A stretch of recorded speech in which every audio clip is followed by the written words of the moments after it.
Merci d'être là. Merci François Afif Bentanane d'être avec nous. Merci pour l'invitation. François Afif, on se connaît depuis longtemps tous les deux. On s'est rencontrés dans le cadre d'autres activités, puisque Zubdeco, l'association que tu diriges toujours, que tu as fondée, faisait partie d'un mouvement qui s'appelle Bleu, Blanc, Zèbre, créé par Alexandre Jarzin. C'est comme ça qu'on s'est rencontrés. Et Zubdeco, je vais résumer en une phrase, mais je pense que déjà, on a presque l'ensemble de ta ligne de conduite, c'est gommer les inégalités. Presque tout ce que tu as fait, et ce que tu fais, et ce que tu feras, va dans cette dynamique-là, c'est ça ? Oui, enfin, donc déjà bonjour. Merci beaucoup de prendre de votre temps. Moi, j'ai découvert ce lieu-là cette année avec Anne-Marie Guignard, que vous avez eu juste avant, qui m'a corrigé plein de choses, qui m'a réconcilié avec l'orthographe au passage.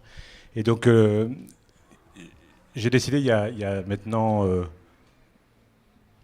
plus de 12 ans de m'intéresser à tout ce qui tournait autour des sujets des quartiers populaires. Donc j'ai pris un territoire et à partir de ce territoire, j'ai regardé ce qu'on pouvait y faire. Donc pendant 2 ans, j'ai rencontré à peu près 800 personnes, parce que j'ai acheté mes cartes de visite par 200. C'est comme ça que je sais que j'ai rencontré 800 personnes.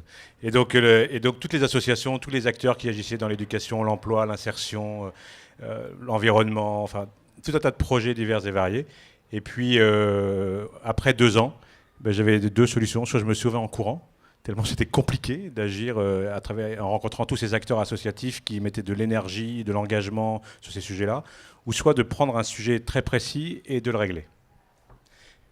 Et ton sujet, ça a quasiment tout de suite été les devoirs à la maison.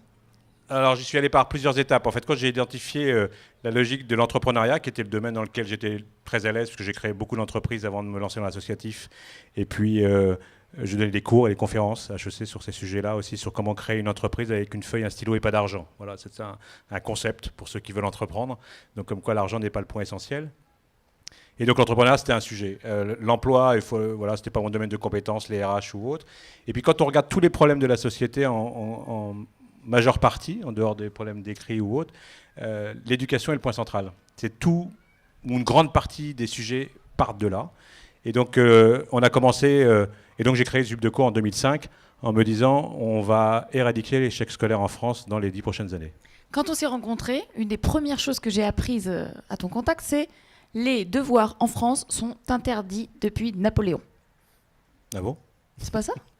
Je ne sais pas s'ils sont interdits depuis Napoléon, mais elle est très précise, 1936. Oh là là, ah oui, donc le Front populaire, en fait, pas Napoléon. Tu vois, la mémoire, c'est terrible. Mais il y a plein de conférences sur les neurosciences et la mémoire, je vous invite à aller voir. Vous comprendrez pourquoi je fais des bêtises de ce type-là. Non, j'ai commencé, pour être très précis, la première chose, c'est...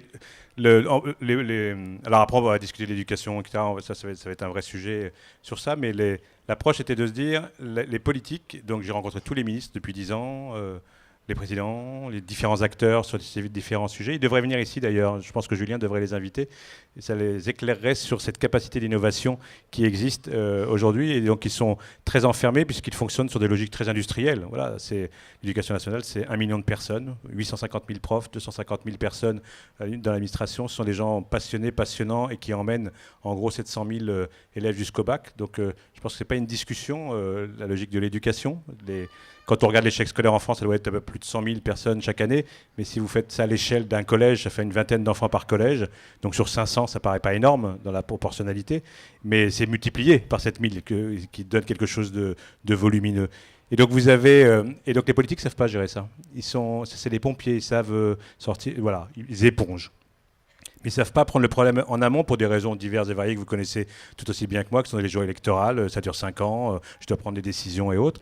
Et donc, il y a à la fois les gens qui sont sortis du système scolaire, donc depuis 40 ans à 140 000 multiplié par 40 ans, ça vous donne à peu près 5 millions de personnes qui sont sorties du système scolaire et qui viennent nourrir le chômage. Vous avez 47 ou 48% de jeunes de 18 à 25 ans qui sont au chômage. Ça vient nourrir la précarité, ça vient nourrir le chômage. Ça coûte une fortune à la collectivité, car un jeune qui sort du système scolaire va coûter 230 000 € sur 40 ans. C'est en gros tous les acteurs qui vont intervenir sur le décrochage, l'insertion, la précarité, le chômage, la délinquance. Vous devez avoir 87% des jeunes qui sont en prison, qui sont sans qualification. Donc l'échec scolaire a un impact social très important dans sa vie et à la fois un impact économique. Et donc nous avons commencé, la première chose que nous avons faite, c'est déjà de se dire est-ce qu'on pourrait faire quelque chose